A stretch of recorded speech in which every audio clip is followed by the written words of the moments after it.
Alright, like, subscribe, and share the video. Especially share the video if you know anybody who needs help with Save the World in this particular topic that we're going to be talking about today. Now, for my live streams on Twitch is right there at the bottom, and to be notified by Twitter, pause it if you need enough time. And here we go. Now, I'm going to start off with saying you don't want to turn autofill on unless you want to make things easier for yourself. That's fine. But you wouldn't click on this video if you didn't want to know how survivor squads work. So as you see, look at my power level.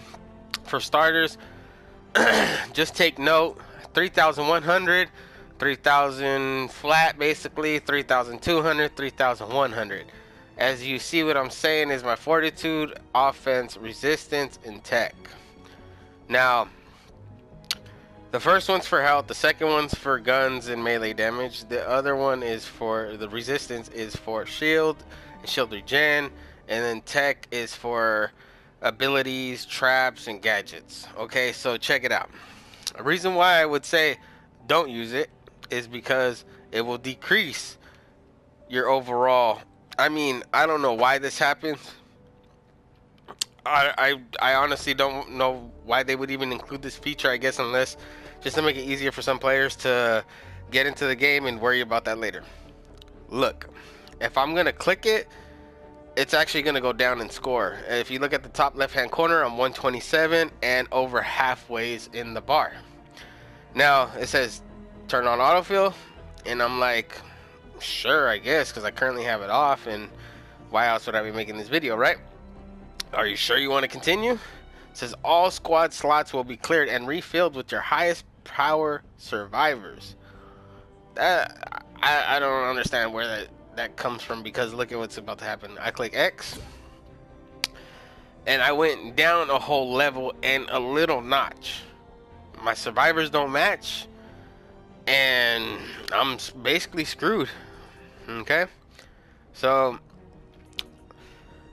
yeah, I highly recommend don't use autofill unless you're trying to make things easier for yourself and just get right into the game. Go for it. Alright, this is gonna be a video on how I set up my squads to increase my power level, as well as the way that the game tells you how it's supposed to be done.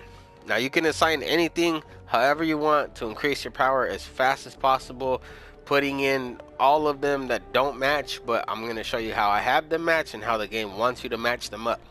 So let's go ahead and start with EMT squad. As you see, if you end up reading it, it's for health and health regen. This one's for ranged weapons and melee weapons. This one's for shield and shield regen. This one's for trap ability and gadget damage. So that's your, obviously your traps, any of your traps.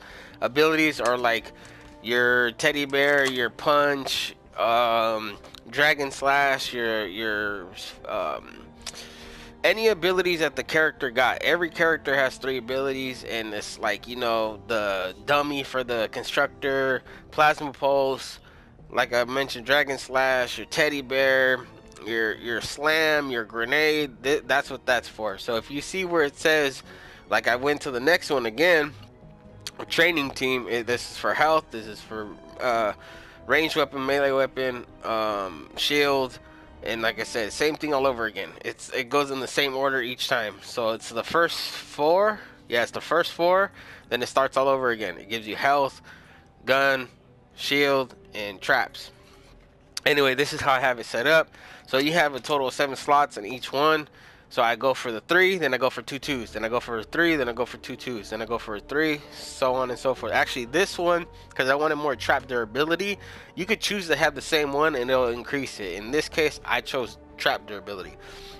So as you see, I picked 3, so this is melee damage, and then 2 2s.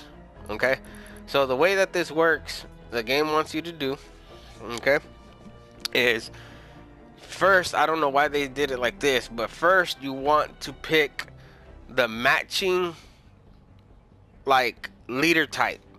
So as you see, my leader here has like wings and like a pole and like 2 snakes going across the pole. I don't know how to explain it, but you see, if you look at down at the bottom where it says personality, curious, that's the personality. Okay, now underneath is what I'm actually talking about, is the leader match. You want to match that symbol with the top symbol on top, just like I done here. You see the crosshair sign here, the plane, here the gear, here the, you know, I'm not sure, I think it's a dumbbell. I just called it a dumbbell, right? That's what it is, if I'm not mistaken. And then here with the fist, here with the binoculars, here with the light bulb. You want to match every single one. So now, like I mentioned, you get 7 slots total. You only get ability damage, trap damage, melee damage, and ranged weapon damage. Okay, so in this case, I picked ability. I picked the 3. I matched 3, then I put 2 2s. Simple as that. If you don't understand, I could get into it with you in the comments, but I'm trying to make this video as short as possible. So I'm gonna move on to the next thing. Okay, so you don't want to level up any whites, greens, blues, but you can do purple and orange and mythic, which is yellow. I recommend only doing legendary, which is orange and yellow mythic, because you're just going to be wasting a lot of resources. That's my, I want to kind of say shortcut, so you don't waste more time trying to get more resources for things you don't need to be leveling up.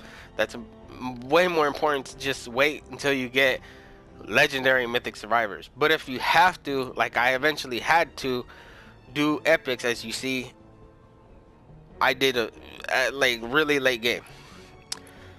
Now, same thing here. Match what you got. As you see, I tried my best to match everything with what I wanted, with how I wanted to set it up. So I picked ability damage because ability damage is the most important thing for me. I rely on my abilities, and I also have here and there melee damage. The only thing I don't have is trap damage. Trap damage, it doesn't really bother me.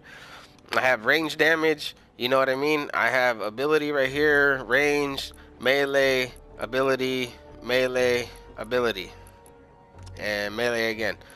And there's the range. That was the last squad. So yeah, it's pretty easy. Some people don't understand how this works, and that's why I'm making this video, to try to help you guys out. So tell me if you guys need any help.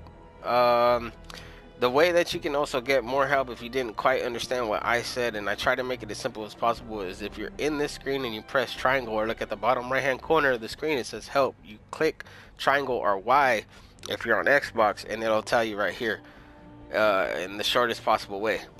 So thanks for watching. Tell me what y'all think. If you guys need help, leave a comment. I'll try to help you there. Alright, now this is the result for autofill, right? Remember I showed you in the beginning of the video I put autofill. Now this is after my squad that I had, the one you saw right before this, and these are my numbers that I got now. So I turned on autofill, it messed up my whole squad, and then I showed you, hey, don't do that. So yeah, if you want to take a look at my new squad members, this is what it's looking like. This is how I did it. And I mean, showing you this example should basically give you the right idea on how to do your squad and how it's supposed to be set up by pressing triangle, just like so. So once again, here are my numbers. There you go. Alright, once again, like, subscribe, and share the video if you know anybody who needs help with this. And for my live streams right here on Twitch, and to be notified by Twitter, pause it if you need more time. I'm out. Thanks for watching.